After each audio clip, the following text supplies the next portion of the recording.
App पे देखना दिखा रहा है क्या? कल वो चेंज किया ना।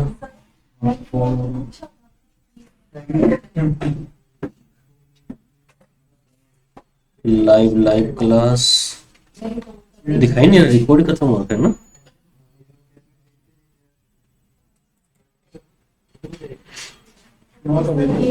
टाइम की सर्च चाहिए।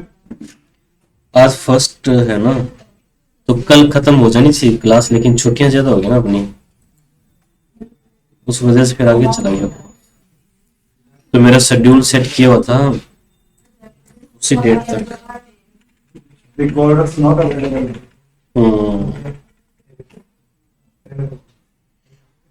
रिकॉर्ड में डाल देते हैं फिर ये।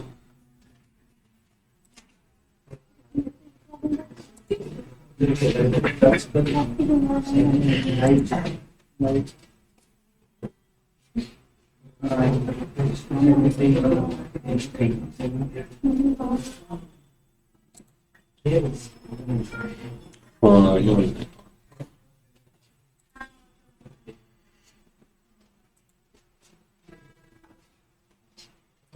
हेलो,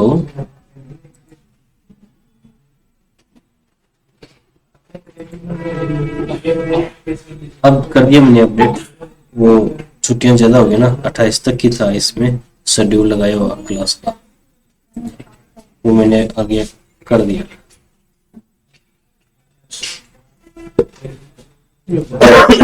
अब दिखा रहा है क्या? चलो कनेक्ट हो जाते हैं फिर, करते हैं।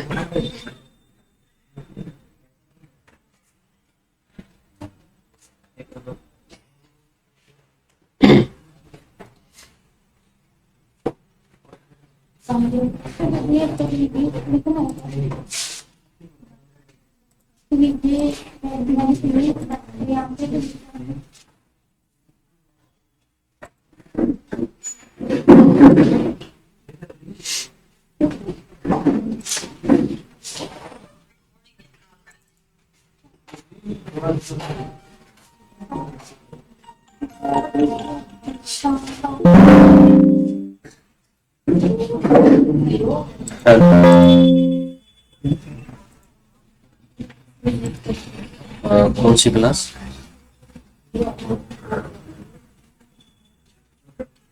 हाँ तो आ जाओ सेंटर पे। अभी आपने पूछ के गए थे क्या पहले? तो आप आ जाओ। अच्छा 3 बजे आ जाओ, 3 बजे आ जाओ क्या? 3 बजे एक बार 3 बजे आ जाओ, फिर अपनी वेट करें। तो ये मैंने ना कल डाटा ये ट्रेस कर लिया। ये तो है 22-23 का फाइल है, ये है 23-24 का। ठीक है, तो पहले मैं आपको 22-23 का दिखा देता हूँ। कल हमने जो निकाला था कि हमें इतना कैश चाहिए, उसमें और भी अपने कुछ सेटिंग करते हैं तो कैश कम हो जाएगा। और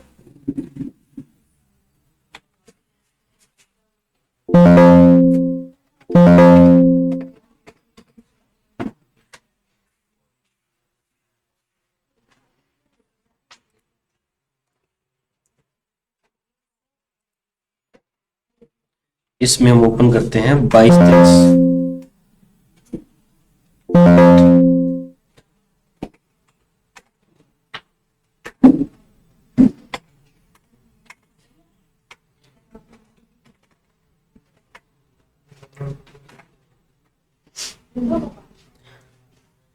बीजी में, टेली में, मार्ग में अपने अगर किसी भी कंपनी का जो फाइनल रिपोर्ट कंप्लीट कर देते हैं, मान लीजिए कि मैंने 22-23 का सारा रिपोर्ट जो वो चेक कर लिया, सारे खर्चे वर्चे डाल दिए, अब मुझे इसका ऑडिट करवाने के लिए डाटा सीए को देना है, तो मैं क्या करता हूँ, एंड में एक एंट्री करता हूँ, ये प्रॉफिट एंड लॉस अकाउंट के ना, जैसे आपको मैं करवाता हूँ ना ये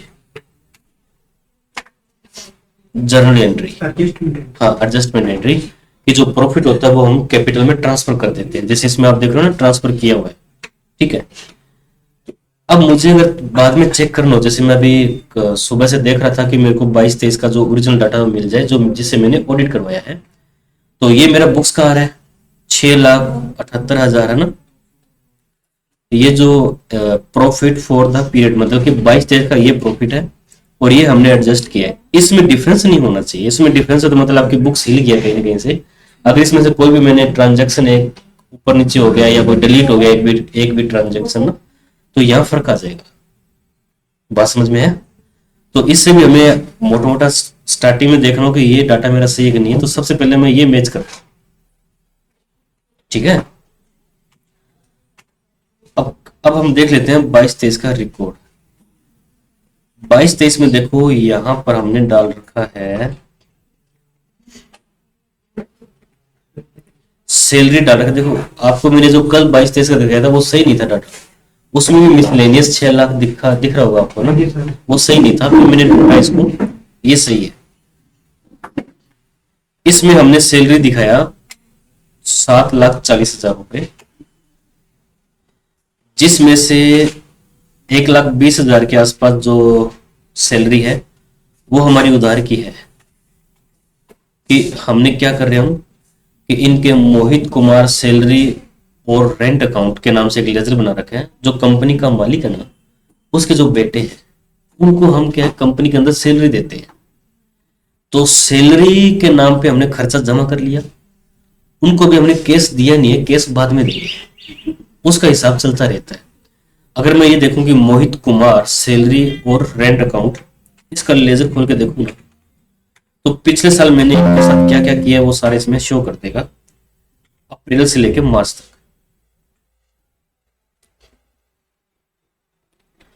अब ये देखो कि पूरे साल में हमने एक तो इनको शॉप का रेंट दिया है 25,000 रुपए ना, ये 25,000 दोनों को हाफ हाफ दिए है। वैसे रेंट आ गया, सैलरी आ गया, यहाँ पे डाल दिया ना, कहीं भी केस की एंट्री नहीं है। और साल के एंड में ये पेमेंट जो है ना, ये मैंने एक लेजर बनाया, आप ध्यान से समझो मेरी बात को। मैंने एक लेजर बनाया, एक व्यक्ति के 2 लेजर है इसमें, एक व्यक्ति के 2 लेजर है। एक लेजर में मैं दिखा रहा हूं कि उसको सैलरी दे रहा हूं और रेंट दे रहा हूं। उससे क्या हुआ, पैसे दिए नहीं है, पैसे तो नहीं दिए, लेकिन हमने खर्चे में डाल दिया। कि मान लो कि आप मेरे पास सैलरी पे काम कर रहे हो, तो मैं मेरी बुक्स में दिखा रहा हूँ कि सैलरी खर्चे में डाल दिया, आपको पैसा दिए नहीं, देना बाकी है। तो आपकी मैंने मेरे पास लायबिलिटी खड़ी कर ली एक तरह से, कि मेरे पास लायबिलिटी आ गया कि मैंने आपको पैसा देना भी बाकी है। हाँ, बात समझ में है यहाँ तक?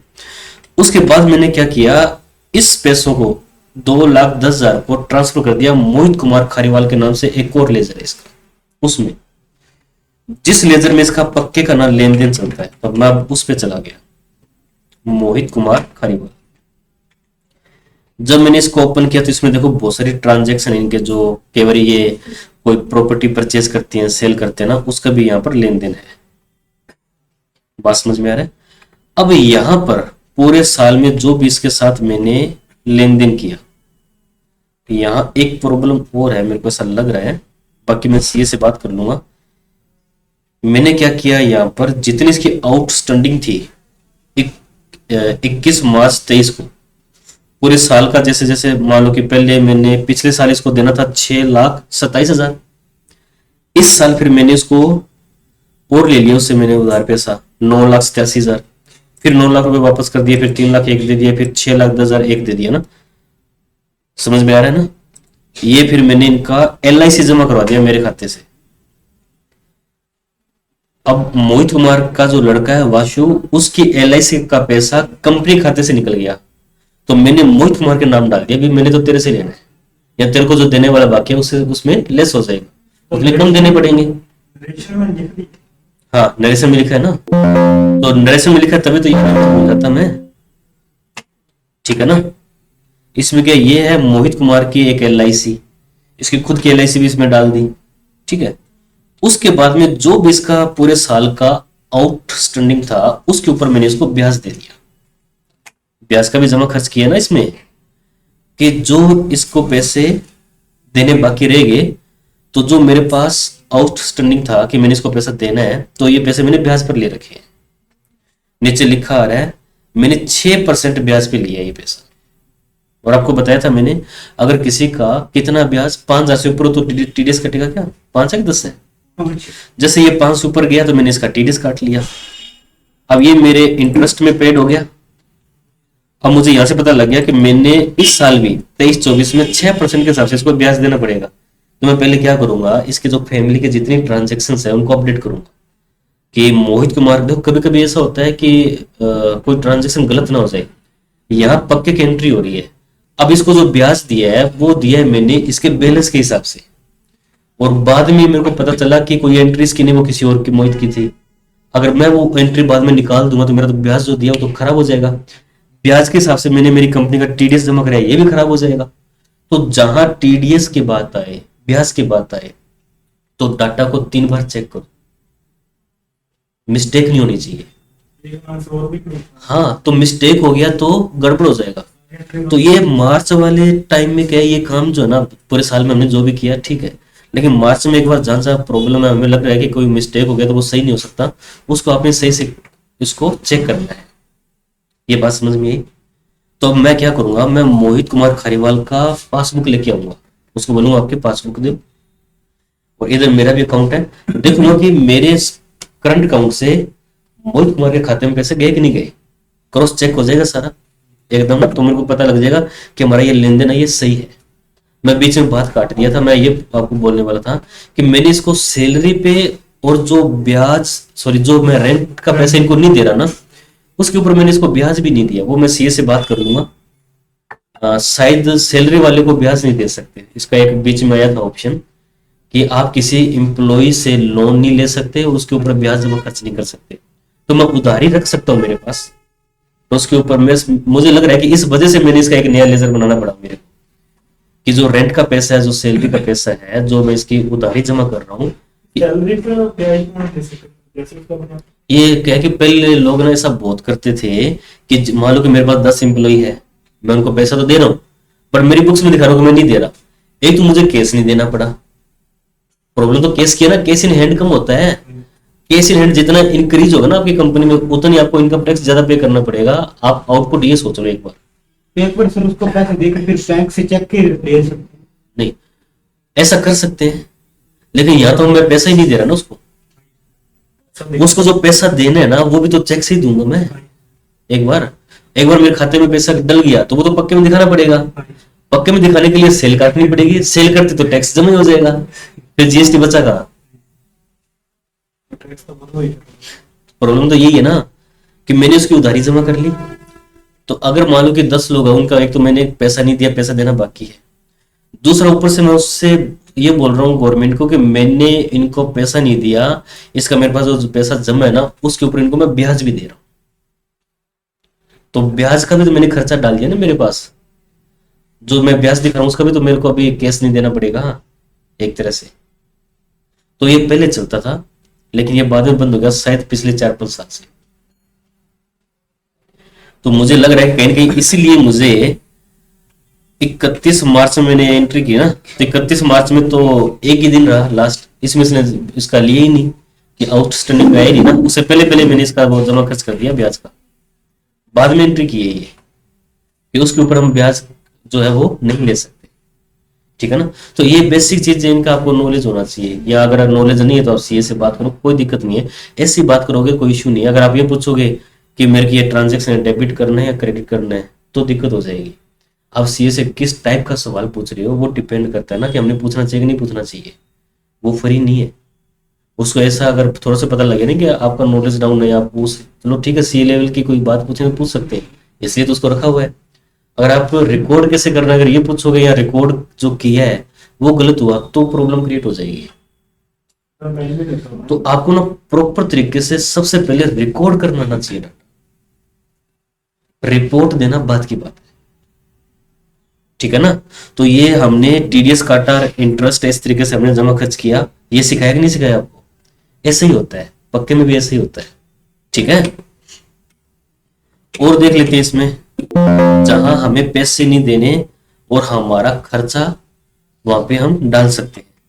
शायद ये लास्ट वाला जो खर्चा ना ये मैंने केस दिया है क्योंकि यहाँ पर किसी का नाम नहीं डाला, शॉप एक्सपेंसेस डाला है, रेंट 3 लाख का रेंट डाला है। देखो 3 लाख का तो ये पैसा नहीं दिया, तो मुझे लग रहा है कि 3 लाख तो यही चला जाएगा। अपने कितनी चीजें 4.5 लाख, 4.5 में यही हो जाएगी ना, 3 लाख का तो रेंट ही चला जाएगा एक तरह से, क्योंकि कल मेरे को एंट्री मिली नहीं थी और 1,20,000 इनको 10-10 5,500 दो लोगों को मैं सैलरी दे रहा हूँ बिना पैसे दिए, तो 1,20,000 ये हो गया, तो 4,20,000 हो गया एक तरह से। तो इतने ज्यादा कम केस की कर जरूरत नहीं पड़ेगी। इतने कम कर। कल अपने को 4.5 लाख का केस चाहिए था, 4.5 से 5 लाख होना चाहिए, कुछ मतलब कुछ ज्यादा ही होना चाहिए ना, बुक्स में 1,00,000 2 लाख दिखाना भी तो चाहिए ना। तो अपने को शायद 3.5 या 4 तो सीधे ही चाहिए पूरा करने के लिए, ज्यादा दिखाने के लिए 4.5 या 5 चाहिए।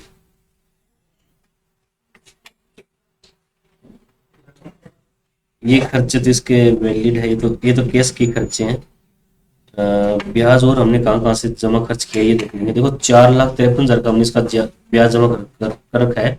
एक आदित्य फार्म है उसका देखना है मुझे, ये ब्याज वाली एंट्रीज हो जाएगी ना, तो अपना ये खर्चे सारे सेट हो जाएंगे। अनमोल खारीवाल इनके फैमिली मेंबर है, बोले शंकर शायद ये भी इनका फैमिली मेंबर है।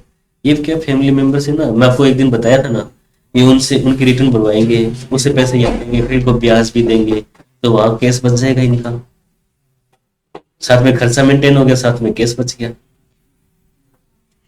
लीगल तरीके से ही किया ना, ऐसे ही करते हैं, डिपार्टमेंट को पता है। ये इन्होंने मोहित कुमार ने 2 पैन कार्ड लिए, आपको शायद पता नहीं, मैंने कभी आपसे बात नहीं किया। एक होता है HF पैन कार्ड, एक व्यक्ति के पास एक पैन कार्ड होता है, लेकिन शायद अगर वो मैरिड है तो वो 2 पैन कार्ड ले सकता है, दूसरा ले सकता है HF के नाम पे। एक फैमिली में एक व्यक्ति को HF मिलता है। HF का मतलब क्या होता है? शायद हिंदू इंडिविजुअल फैमिली ऐसा कुछ होता है इसका, कि मान लो कि आप घर में 5 मेंबर हो, आप 5 लोग अपना अपना काम कर रहे हैं, ठीक।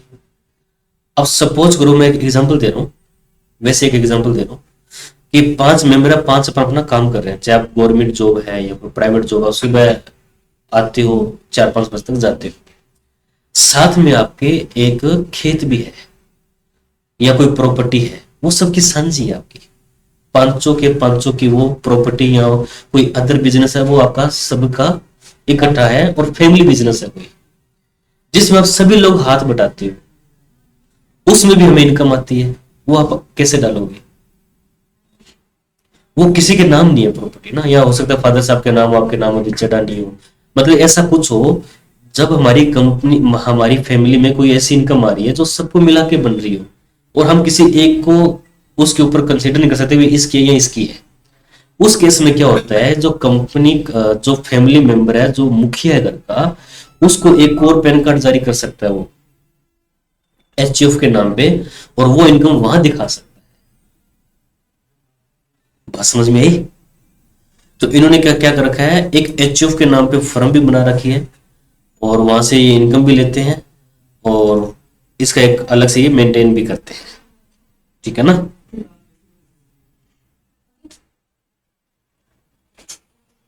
ममता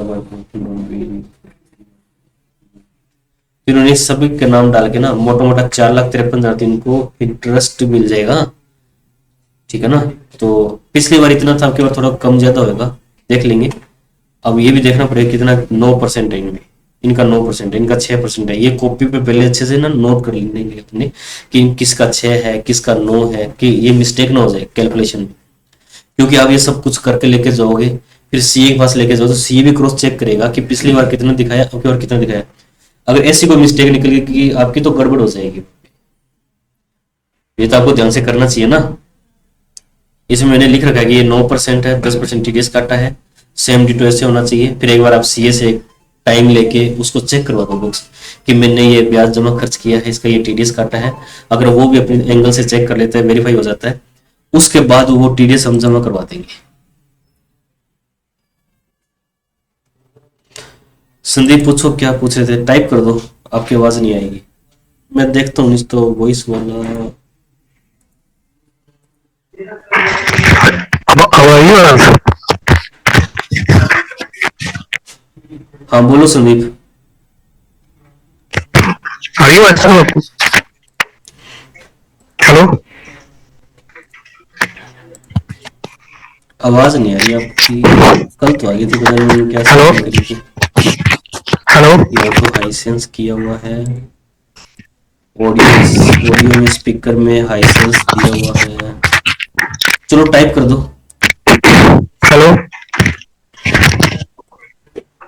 यहाँ तक क्लियर हुआ? और देख लेते हैं अपने को। देखो, आप जब लास्ट ईयर के ऑडिट को देखेंगे तो बहुत सारी चीजें हमें समझने को मिलेगी। अब मुझे भी नहीं याद रहता किसका ब्याज काटा है, किस रेट पे काटा है, किसका टीडीएस जमा कराना है, किसका टीसीएस अपने को लेना है, क्या करना है, ये सारे कागज पहले हम इकट्ठा करेंगे, है ना। 26 एस फॉर्म मंगाएंगे, इससे टीआईएस रिपोर्ट मंगाएंगे, सभी फैमिली की टोटल सभी का A to Z सबको स्टेप बाय स्टेप लगाएंगे कि इसके ये 10 पेज है, इसके 5, इसके 4 है, सबके निकाल लिया। फिर सभी का अकाउंट चेक करेंगे, सेविंग अकाउंट चेक करेंगे सभी फैमिली का इनका, क्योंकि मुझे ये इसने पूरा अपना फैमिली है ना। तो ये ट्रांजेक्शन सही है गलत है सारा निकालना पड़ेगा, तब जाके इसकी ऑडिट होगी। उसके बाद देखूंगा मैं कि मुझे अब और खर्चा दिखाना है कि नहीं दिखाना, मेरे परसेंटेज के हिसाब से। ये तो मैं पिछले साल का जो मैंने आपको भी दिखा रहा है ना। और इसमें आप देखो कि लास्ट मंथ का ये आरसीएम पेबल था जो मैंने अप्रैल में पे किया, तो मैंने यहां लिख दिया ताकि सीए को समझ आ जाए कि आईजीएसटी आरसीएम पेबल ये पेंडिंग जमा कराने वाला जो हमने अप्रैल में जमा करवाया है, ठीक है। और इधर ये आ गया आईजीएसटी, मैंने आपको सीधा लिखाता हूँ ना, फाइनल रिपोर्ट में आप सीधा लिख दो जीएसटी हमारा पेबल है या रिसीवेबल है। यहां पर ये बोल रहा है कि 14,050 रुपए आईजीएसटी मैंने गवर्नमेंट से लेना है। तो ये शायद मैंने मैच किया होगा जीएसटी पोर्टल से। पोर्टल पर भी तो ये बोलना चाहिए जो अपने रिटर्न फाइल करते हैं ना। शॉप अकाउंट का क्या है, एसेट साइड, शॉप अकाउंट का एसेट साइड क्या है, अच्छा ये तो इसकी वो प्रॉपर्टी आ गई ना, जमीन, प्लॉट का रेट है ये। हो सकता है प्लॉट और बिल्डिंग दोनों। टीडीएस इसमें डेप्रिसिएशन नहीं कटा हुआ तो खाली प्लॉट का रेट लिया होगा। तो बिल्डिंग पे कुछ लोग काटते हैं कुछ नहीं काटते।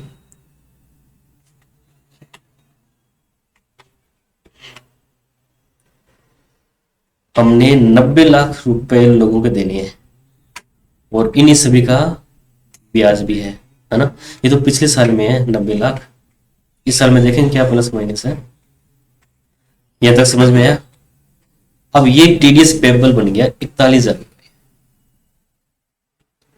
ये पे कर दिए होंगे हमने, मार्च के बाद होंगे ना, अप्रैल में लास्ट डेट होती है, इसको 7 दिन मिलते हैं और ओनली मार्च महीने का टैक्स पे करने के लिए 30 दिन मिलते हैं शायद।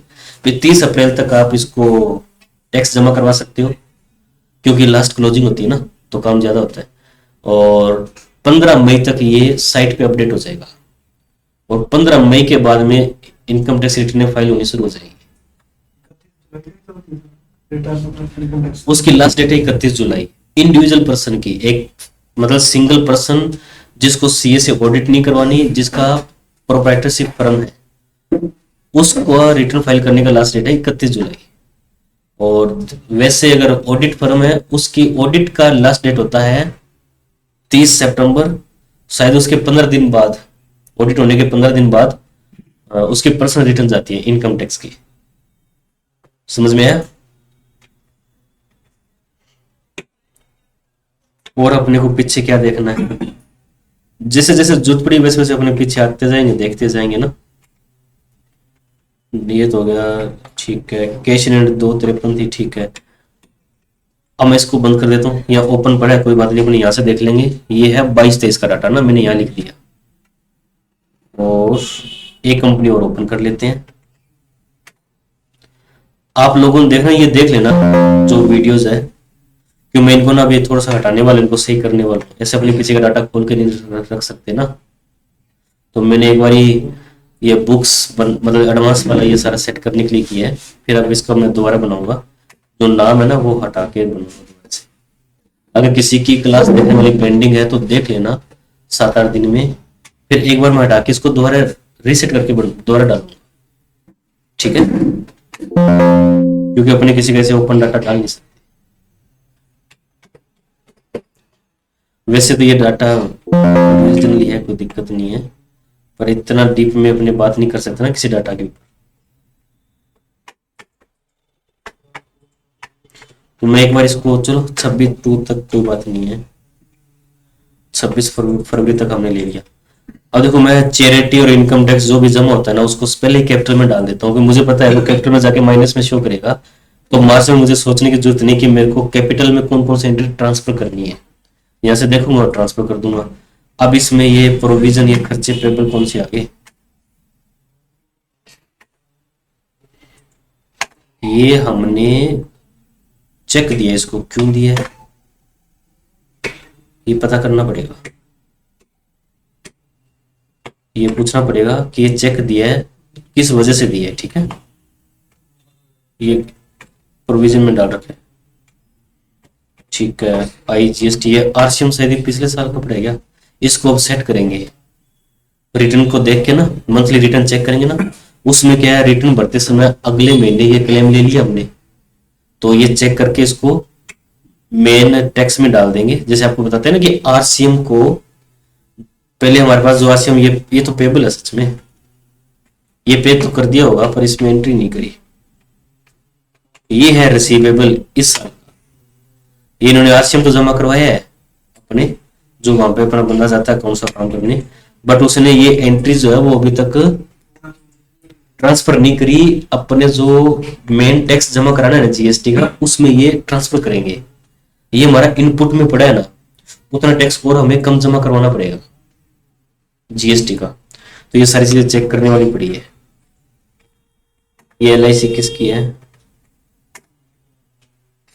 नवीन कुमार एंड ममता, ये इनके खाते में ट्रांसफर कर देंगे पिछले जैसे पिछले साल किए हुए ना उस तरीके से। इसमें सिर्फ रहेगा ये मोहित कुमार का है, ठीक है, मोहित के खाते में ट्रांसफर कर देंगे।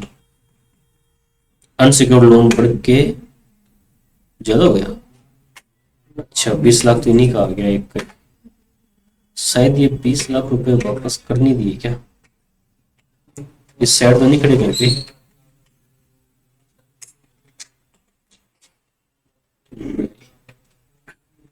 सिक्योर्ड लोन में क्या है, अब 2 गाड़ी है इनके पास, उनका उनके भी लोन चल रहे हैं ना, तो इसकी स्टेटमेंट मंगवाएंगे गाड़ी की।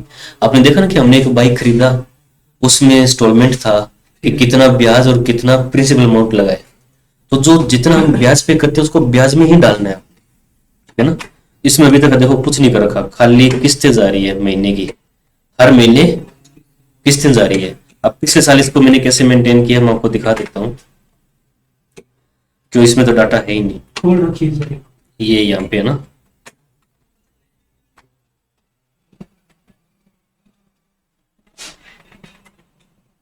सिक्योर्ड लोन, सर जो वेरिएबल होता है ये ज्यादातर फाइनेंस पे क्यों होता है? एक सेकंड, इसमें ब्याज की एंट्री नहीं करी क्या, अच्छा यहाँ कर दी 2 टुकड़ों में, ठीक है।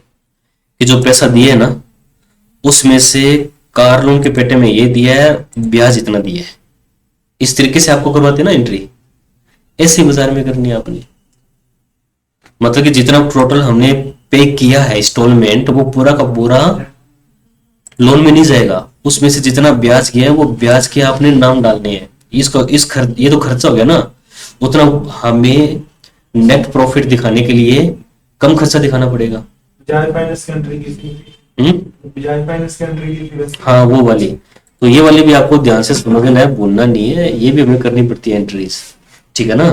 ये बाजार में आता है तो आपको करवाया है वो, ये तो करवा रखी है ना आपको, याद है। मैं तो खाली चेक करवा रहा हूँ, वैसे हम करते हैं मार्केट में काम करते समय। ये श्री गणेश जी के नाम पे पड़े हैं, कोई बात नहीं, चलो जी। अब इसमें हमें चेक करना है 23-24 में, सबसे पहले तो अपने को ब्याज देखना है और दूसरा इसका ये देखना है कि कोई डाटा हिला ना। अब की बार सेल कम, परचेज भी कम, 12 लाख रुपए मिसलेनियस में दिखा रखा है हमने। इसके हिसाब से केस कितना रहा माइनस में, अच्छा कल हमने इसका किया था वो है ना, बट इसका वो हिल गया, ठीक है हिला नहीं था वो, मैंने 31 जनवरी में डाला था क्लोजिंग स्टॉक, मेरे को लगा क्लोजिंग स्टॉक हिल गया तो ये नेट प्रॉफिट भी हिला दिया इसने। अब इसमें क्या कमी है, सैलरी डालना है, सबसे पहले ब्याज डालना है, ब्याज डालेंगे तो मुझे लग रहा है केस की जरूरत ही नहीं पड़ेगी, अपनी ब्याज से ही पूरा हो जाएगा। तो अब मुझे मोटा मोटा ये है कि ज़्यादा अपने को प्रेशर लाने की जरूरत नहीं है, जो चल रहा है लगभग ग्राफ ठीक चल रहा है। तो अभी तो मैं ब्याज का जमा खर्च नहीं करूंगा, मैंने मोटा मोटा एक आइडिया ले लिया। ये जो अब तक एंट्री या तो मैं अब चेक कर लूंगा या मार्च के बाद कर लूंगा, तो मैं तो कोशिश करूंगा मार्च के बाद चेक करने की। अब मुझे मोटा मोटा एक आइडिया है कि हमें और ज़्यादा सेल काटने की जरूरत नहीं पड़ेगी वैसे, क्यों 3-4 लाख रुपए तो ब्याज आ जाएगा, गाड़ियों का भी इंटरेस्ट पड़ा है ना, वो भी तो आएगा। कोई 50-60 हज़ार का डिफरेंस रहेगा, थोड़ा सा उसको बोलेंगे बढ़ा के दिखा। अब की बार जो अपने रिटर्न भेजेंगे थोड़ी सी सेल बढ़ा देंगे, इतनी ज्यादा बढ़ाने की जरूरत नहीं है। तो एक मेरे को आइडिया मिल गया कि मेरे को कितनी सेल और कटवानी है, अभी उनको बोलना है। बात समझ में आई? बस ऐसे होता है फाइनल, मेरे हिसाब से आप समझ गए होंगे कि अपने फाइनल में क्या कुछ कैसे करना होता है। ये अभी भी कोई डाउट है? हम्म। बाकी थोड़ा सा एक्सपीरियंस से आता है ये चीजें। तो आपने पहले फोकस करना है कि हमने डाटा को रिकॉर्ड कैसे करना है। आपको सही से डेबिट एंड क्रेडिट का सही से नॉलेज होना चाहिए। अब एक लड़की थी दीपा नाम से, मैंने इसको जॉब लगवाया, तो वो बोली कि जो सीनियर अकाउंटेंट है वो मेरे सपोर्ट नहीं कर रहा। तो मैं बड़ी मुश्किल से आधा घंटा टाइम निकाल के गया, पहले तो एनीडेक्स पे लिया उसको समझाया ऐसे ऐसे कर दो, नहीं समझाया, फिर जाके समझाया, समझ ठीक है कि मैं कर देती हूँ एंट्रीज। अब वो कर रही है जो एंट्री, उसने गलत कर दिया, डेबिट क्रेडिट गलत कर दिया। फिर जरा से पता लगा कि वहां जो सीनियर अकाउंटेंट है वो मेरा दोस्त ही है, फिर उसको बोला यार थोड़ा इसकी हेल्प कर दे, है ना, तो नीडी पर्सन है। तो फिर उसने मेरे को मैसेज भेजा कि ये देखो इसने ऐसे एंट्री कर रखी है, ये कहते हैं मेरे को जीएसटी सिखा दो, इसको एंट्री करना आता नहीं है। तो डेबिट क्रेडिट बहुत इंपॉर्टेंट है, उसके ऊपर ही पूरी गेम बनी हुई है। रिपोर्ट करना कुछ ज्यादा नहीं है, डेबिट क्रेडिट को सही से पहचान करना बहुत इंपॉर्टेंट है।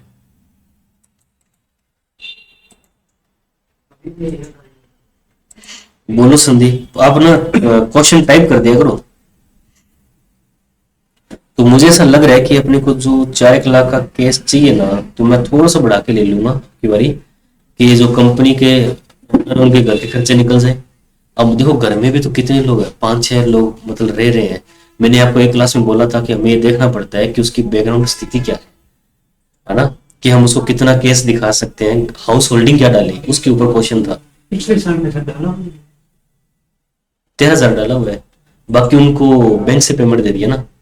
वो माता जी उनके जो बुजुर्ग है उनको कितने चाहिए, तो बाकी फैमिली के पर्सन उनके पास भी तो सारे इकट्ठे रहते हैं, तो ज्यादा जरूरत पड़ी नहीं। तो उनकी एक सेविंग अकाउंट में पेमेंट दी हुई थी, उसी को हमने ड्रॉइंग अकाउंट में ऐड कर दिया कि ये हमने उनको हाउस होल्डिंग का पैसा दिया है कि वो कहीं मर्जी यूज करे। कि मान लो कि मैं उसको कैश देने के बजाय सेविंग अकाउंट में दे दिया, ठीक है ना। हमें केस खराब नहीं करना ना व्यापारी का, केस ही तो मेन है। अगर अपने को लग रहा है केस ज्यादा है तो सेल कम करवा। और स्टॉक का भी देखना पड़ता है कि स्टॉक भी माइनस में ना आए। क्वेश्चन लंबा हो जाएगा लिखते लिखते। माइक ओपन कर दो, माइक ओपन हो नहीं रहा, पता नहीं क्या प्रॉब्लम। आज देखता हूँ मैं क्या दिक्कत आ रही है।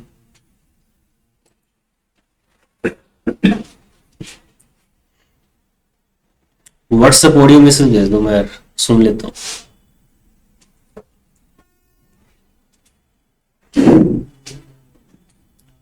तो अब आपको ये तो समझ में आ गया कि किस तरीके से हमने स्टॉक सेट करना है। ये अपनी तीसरी चौथी फर्म का है जिसका हम स्टॉक सेट करने की बात कर रहे हैं ना।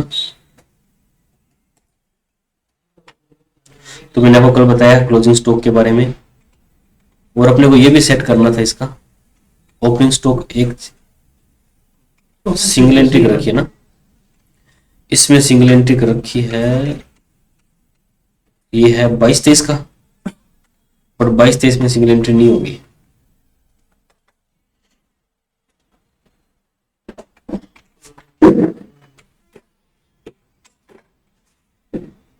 इसमें देखो डबल एंट्री है ना ये।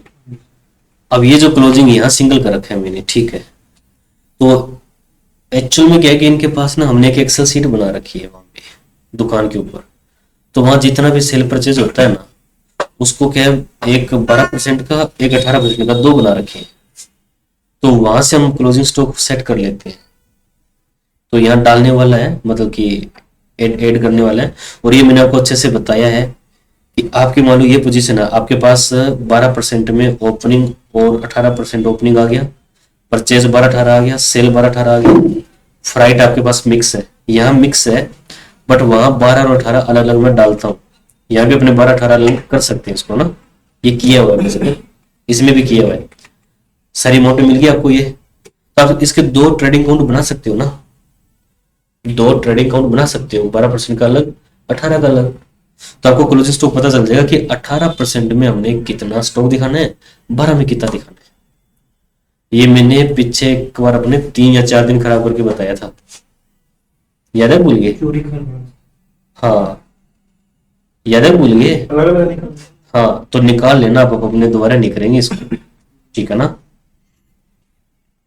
उसके बाद में कोई अदर इनकम है तो वो डाल दो, जैसे इसमें डिस्काउंट आ रखा है। और डेप्रिसिएशन 1,95,000 तो डेप्रिसिएशन ही है, अब की बार ज्यादा नहीं तो 80,000 समथिंग तो आएगा, बस हो जाएगा अपना काम। 5 लाख 6 लाख दिखा रखा है, ये केस तो बचेगी, केस कम नहीं है अपने पास, केस बचेगी। डेप्रिसिएशन ने तो भी उठाया ही नहीं उसका करंट साल का, क्योंकि डेप्रिसिएशन का मतलब होता है कि आपने गाड़ी का पैसा, देखो अब मैं आपको एक चीज समझाता हूँ, मेरे को याद आ गया साथ में, अगर आपने डेप्रिसिएशन को खर्च में डाल दिया तो क्या फर्क पड़ता है, बताओ?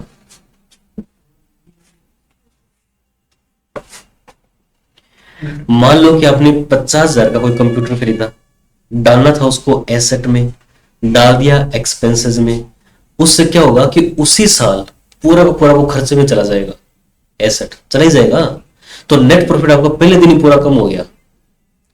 अगर आप उसको एसेट में दिखाते तो हर साल थोड़ा थोड़ा थोड़ा थोड़ा खर्चे में जाता, 10 साल 15 साल में जाके वो खत्म होती है एसेट। तो आपको उसके ऊपर खर्चे का क्लेम तो मिल रहा है, लेकिन थोड़ा थोड़ा थोड़ा थोड़ा हर साल में लेना है, रूल ये है। अब डेप्रिसिएशन वाला जो पैसा है वो हमने पे तो पहले कर चुके हैं ना कैश में, मतलब पेमेंट हम दे चुके हैं उसकी, तभी तो गुड्स आए हमारे पास।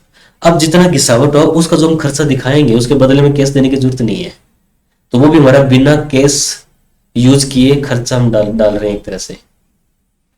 उसकी कैश पहले दी हुई है। हाँ, और डेप्रिसिएशन के केस में आपको एक बात और बता देता हूँ कि मान लो कि जैसे कि मैंने काम किया था ट्रेवल एजेंसी का, जैसे विराट ट्रेवल्स है ना, ये इसका कौन सा काम था मेरे पास, इनका नई फर्म बनाई थी, तो ये क्या किए 6 बस लेके आए।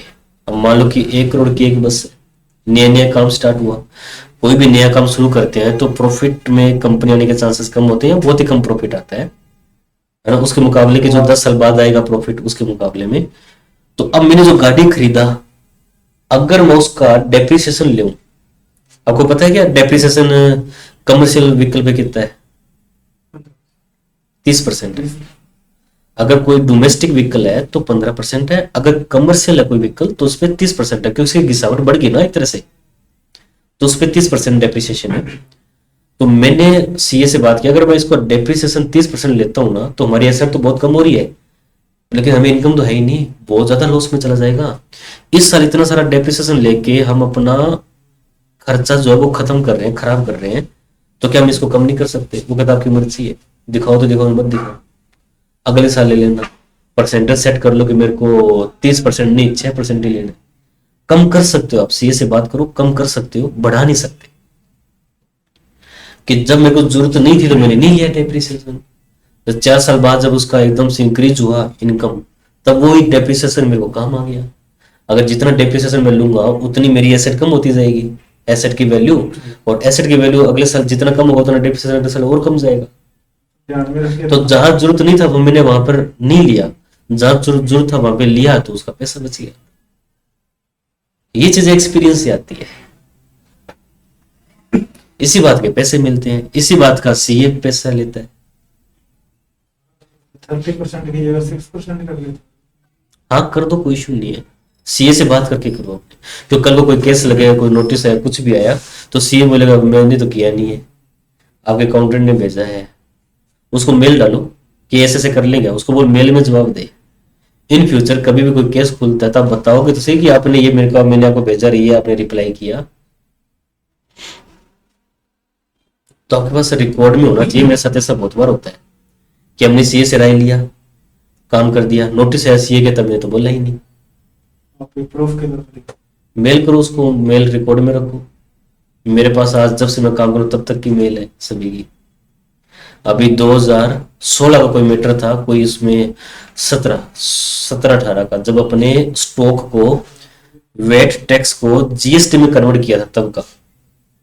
उसमें कोई करते समय कोई प्रॉब्लम हो गई थी, मतलब मैंने पता नहीं क्या एक चीज नहीं डाली थी, तो उस वजह से वो उसका नोटिस आ गया। अब 6 महीने पहले कहते ये हमें इस चीज को ना, ये चेंज, ये सेट करके दो, कैसे किया, नहीं तो आपका इसके ऊपर जो आपने 1,93,000 का क्लेम लिया ना, गवर्नमेंट ने बोला कि आपके पास जो क्लोजिंग स्टॉक पड़ा है 2017 में जीएसटी लागू होने से पहले, वो था वेट टैक्स का। उसमें जितना आपका इनपुट पड़ा है ना, आप हमें स्टॉक बता दो जो आपका एक्टिव स्टॉक है, जो 6 मंथ का। जो ओल्ड स्टॉक है ना, जो डेड हो गया, वो नहीं, एक्टिव स्टॉक, वो आप डाल दो। जितना इनपुट अब आप ट्रांसफर कर लो आपका जीएसटी का इनपुट में। माल तो बेचना पड़ेगा ना, उसका इनपुट भी साथ जाएगा। तो जीएसटी में हमने ट्रांसफर किया था, तो उसमें कोई थोड़ी सी मिस्टेक हो गया कि मैंने उसमें शायद कोई डिवाइड करके नहीं डाली अमाउंटें, जैसे 12%, 18%, 28% ऐसे स्टॉक नहीं डाला, सीधा स्टॉक डाल दिया, इतना मेरे पास है। तो गवर्नमेंट ने बोला कि हमें कैसे पता लगा कि आपने जो स्टॉक डाला है, जो उसका क्लेम लिया, सही गलत है, कैसे मिलान करें। आप बिल ले आओ, मिलान करवा दो कि आपने स्टॉक कैसे निकाला, प्रॉब्लम होगी। अंकित सिवा कौन है? अंकित नहीं है। तो फिर मैंने मेल देखा, फिर सारा देखा, उसके साथ मेरी सारी चीजें लगी हुई थी कि मैंने किस तरीके से निकाला। अब किसी का स्टॉक, ये थोड़ी कि एक नंबर का भाव पड़ा हो, स्टॉक ऐसे निकालते जैसे ये है। अब जो मैंने रिपोर्ट बनी वो किस आधार पे बनाई थी कि मैं, मेरे पास बुक्स में कितना स्टॉक आ रहा है, उस हिसाब से मेरे को क्या दिखाना चाहिए, वो सारी चीजें वहां लगाई हुई थी मेरी, तो करके मैं दोबारा वो दे पाया बिल। कुछ भी लगा दिए ऐसे करके उसका चल गया वैसे।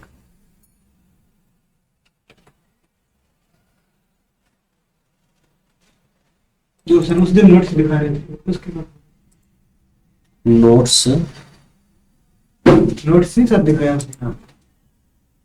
नहीं, नोटिस वो अलग था कंपनी का, उसका तो एक और आ गया। वो 18-19 का निपटाया, फिर 19-20 का आ गया।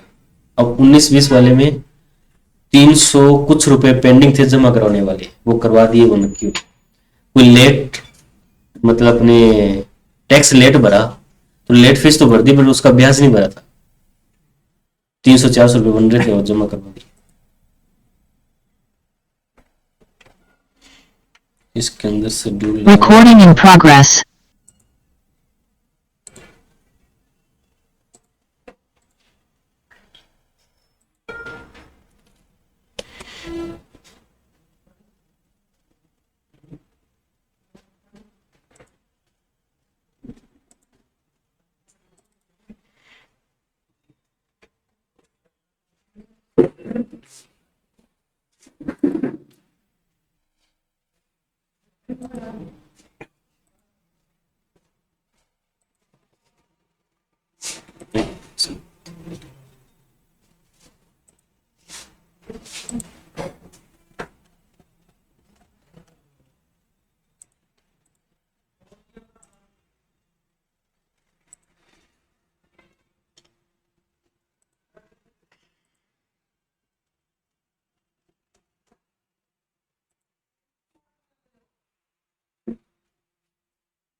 अच्छा,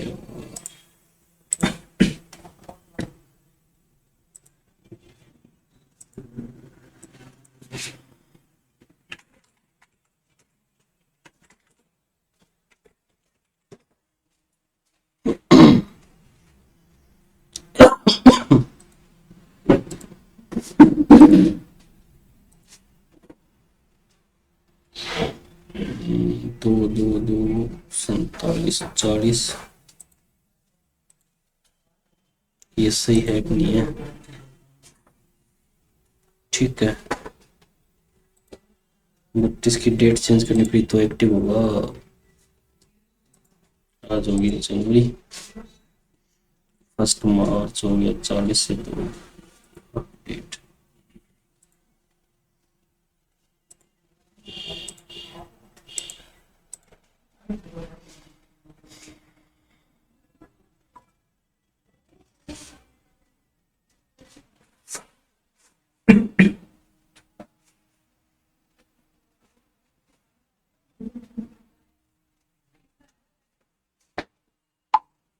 पहला क्वेश्चन था कि कैश के लिए कि जो रिजल्ट के बीच में कितना कैश कैसे पता चलेगा। एक बार मुझे फॉर्म बता दो कैश क्या क्या कैसे आते हैं और जैसे बताते हैं कि पहला क्वेश्चन हर मंथ में कितना कितना कैश उसकी बॉडी कैसे एक प्रॉपर है ना। दूसरा क्वेश्चन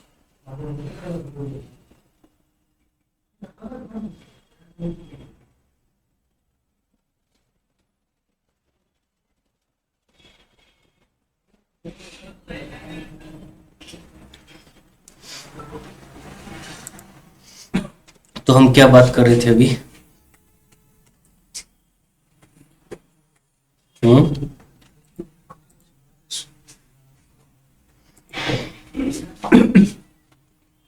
ये समझ में आ गया? तो इसके अपने हिसाब से खर्चे सेट कर देंगे, डेप्रिसिएशन डल जाएगा, 1.95 तो कम हो जाएगा, है ना, थोड़ा कम हो जाएगा।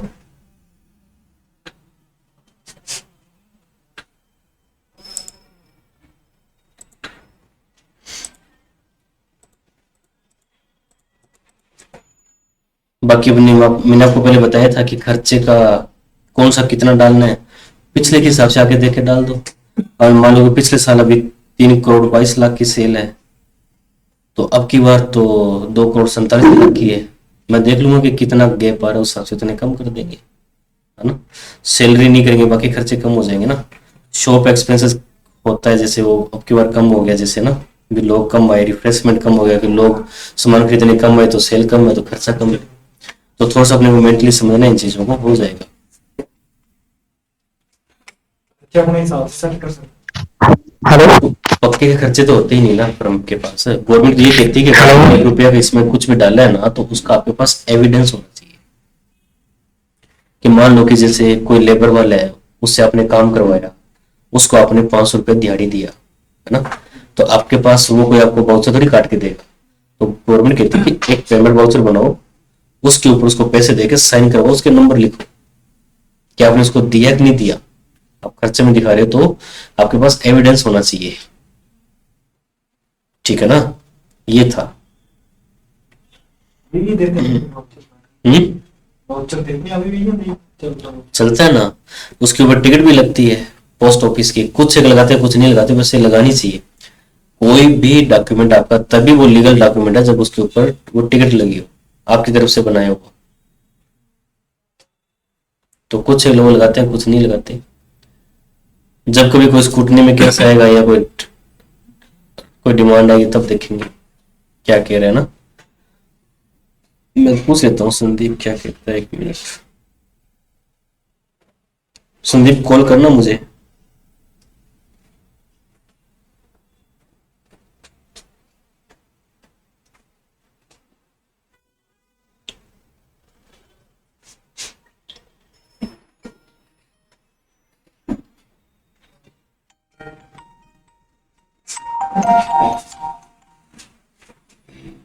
हेलो, हाँ बताओ क्या पूछ रहे थे।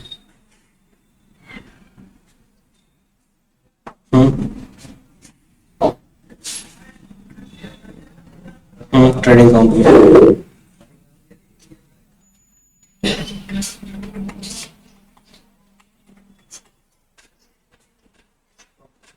हम्म,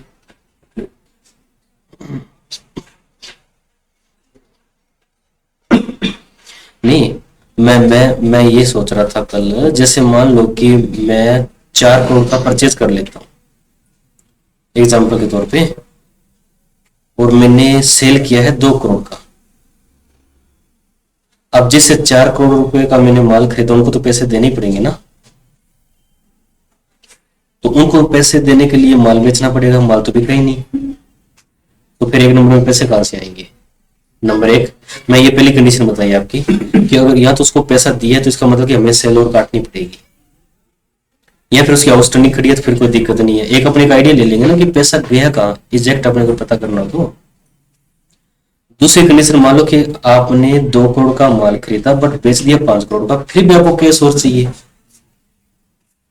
इसका मतलब कि हमारा पैसा कंपनी से बाहर गया है कहीं दूसरे, जैसे इसके अंदर आया ना कि हमने किसी को मान लो कि चेक तो नहीं, मतलब केस उसने उसने ले लिया कंपनी से डायरेक्ट ना, बाहर निकाला हुआ इसने, केस ज्यादा निकाल लिया। और तो ऐसे करके अपने थोड़ा सा आइडिया लगा लेते हैं कि अपने केस को किस तरीके से सेट करना चाहिए, सेल ही कटेगा या कंपनी को ओनर है वो हमें पैसे बैंक में जमा कराएगा या क्या करेगा, ऐसे करके ना। या केस मतलब कि हमने बैंक में जमा करवा दिया बहुत सारा पैसा, उसको वापस निकाल लेंगे। कई बार क्या होता है, जैसे मेरी एक कंपनी है, उसका बैंक का बैलेंस दिखाता है 10 लाख 20 लाख, कैश होती नहीं उसके पास, उसको बोलता हूँ कि तू ना हर महीने या तो कैश कम जमा कराया करो या फिर मेरे हिसाब से थोड़ा सा कैश वापस निकाल लिया करो। और मार्च के महीने में तो आपको कैश रखना ही, मतलब बैंक बैलेंस रखना ही नहीं है, जितना भी एक्स्ट्रा पैसा वो सब बाहर निकाल लो ताकि मैं सेटिंग कर सकूं।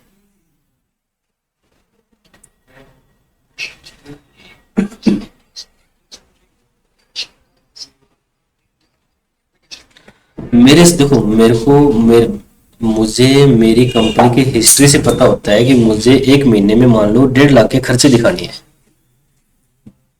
ठीक है। तो 1.5 लाख तो वो मेरे को खर्चे में चाहिए, और मोटा मोटा मैं 2 लाख रुपए ऊपर लेके चलता हूँ कैश इन अपने हाथ में, कि अभी इमरजेंसी हो अपने को एंट्री करनी पड़ जाए।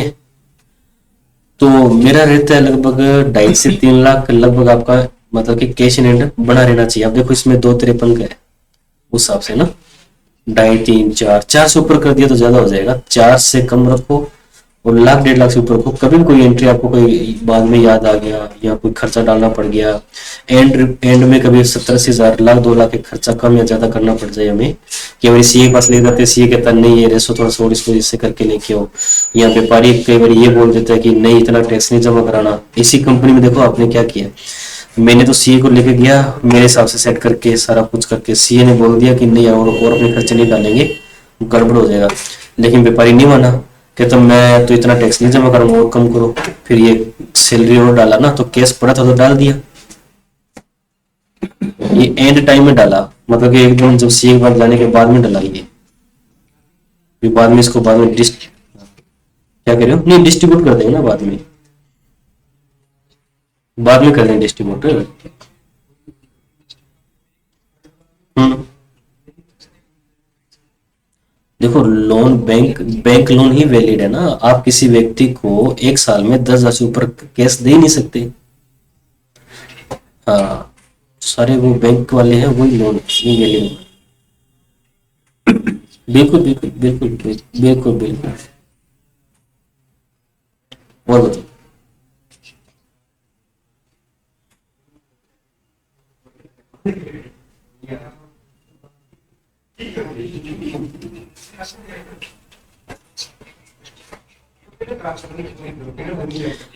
वो मेरे को याद आ रहा है, मैंने सीए से बात किया तो कहता कि अगर आप किसी को सैलरी दे रहे हो और अपने पास पैसे रख रहे हो, उसके ऊपर उसको ब्याज नहीं दे सकते। हमने उसको मदद तो नहीं मांगी ना उससे हमने, वैसे पेमेंट नहीं दी वो बात अलग है, मतलब कि आप अनसिक्योर्ड अनसिक्योर्ड लोन में, हाँ तो दो ही बनाए मैंने, इसलिए अनसिक्योर्ड लोन में अलग बना दिया और उसका जो रूटीन वाला जो है ना जो फर्म के साथ चलता है वो अलग बना दिया।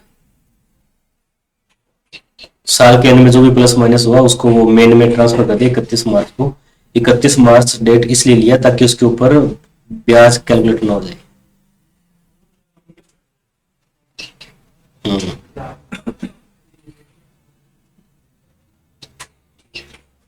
क्या कह रहे हो। हम्म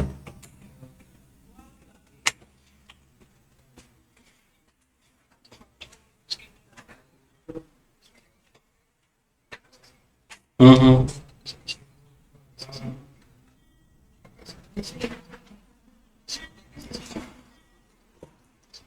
हम्म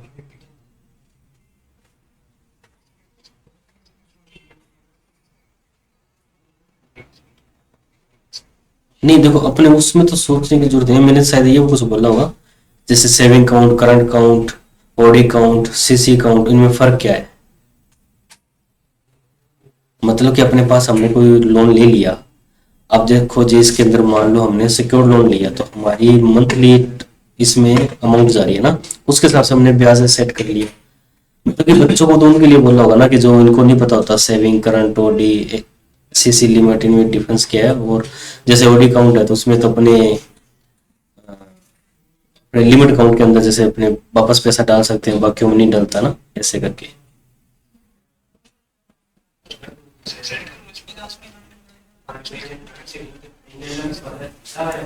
बस अपने तो ब्याज ही देखना है, वो तो उसमें आ ही जाता है स्टेटमेंट में, और तो हमें कुछ करना ही नहीं है।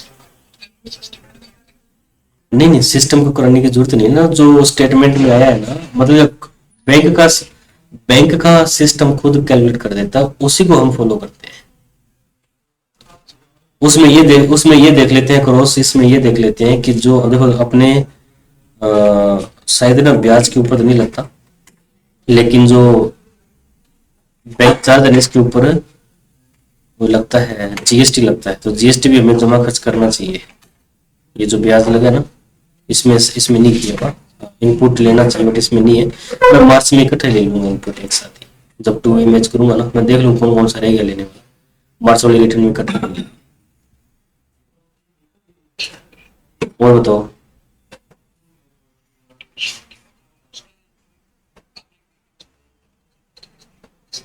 हम्म।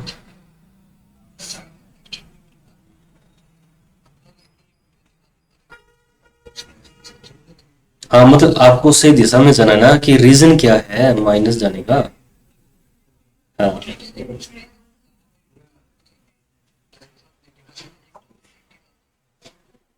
हम्म। दूसरा ये होता है कि जैसे मान लो कि हमने कोई माल बेचा है, पैसे नहीं है, हमें लगता है कि आएंगे ही नहीं। कभी कभी ऐसा होता है ना कि जो कई बार हमें डूब जाते हैं ना, तो दुकानदार कोई भी डूबत नहीं दिखाता कि हमारे ये पैसे डूब गए। वो क्या करता है, उससे ना कैश जमा ले लेता है, कैश अपने पास ले लेता है, वैसे एंट्री कर देते हैं हाँ मेरे पास कैश आ गया, तो वो कैश को तो यूज कर ही लेगा। छोटे व्यापारियों में लगभग ऐसे ही रहता है। ठीक है।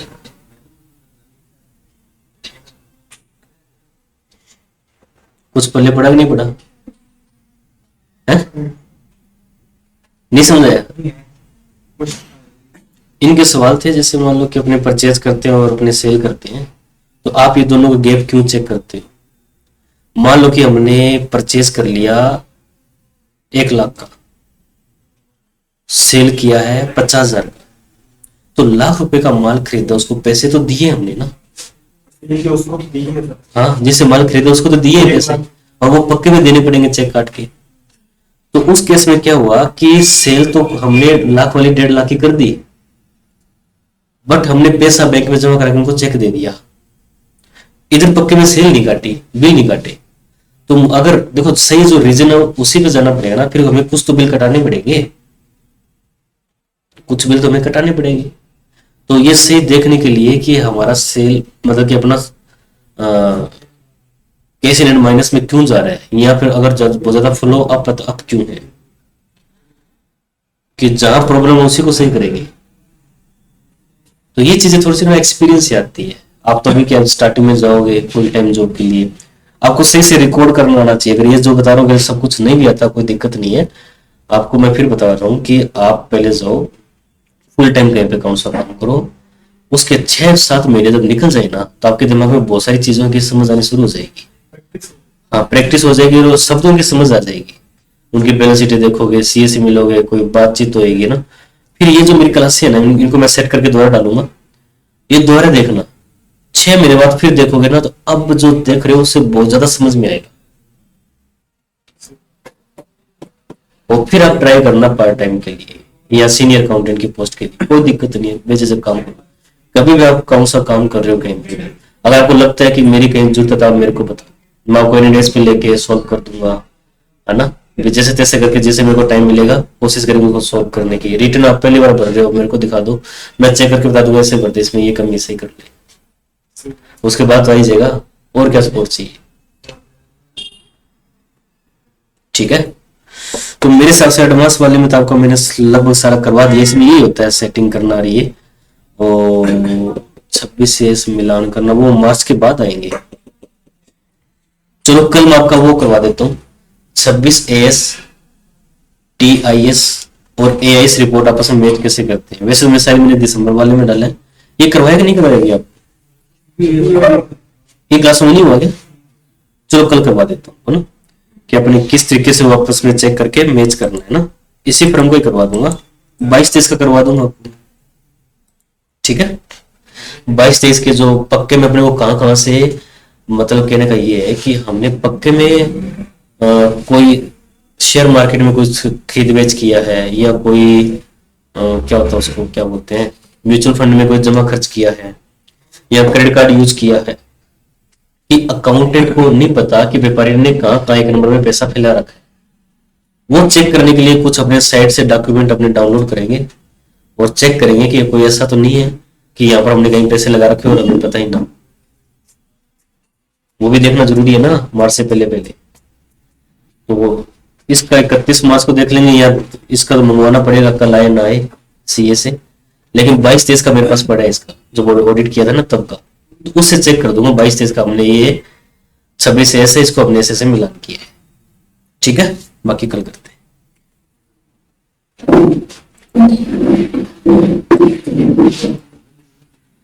बाकी आपने वो मैंने लिखाया था कि आपको क्या क्या काम करना चाहिए, मंथली क्या, डेली क्या, ईयरली क्या, उसमें पढ़ के आ जाना। कोई आपको लगता है कि ये नहीं करवाया तो करवा दो, 1-2 दिन में इसको निपटाना है क्लास को।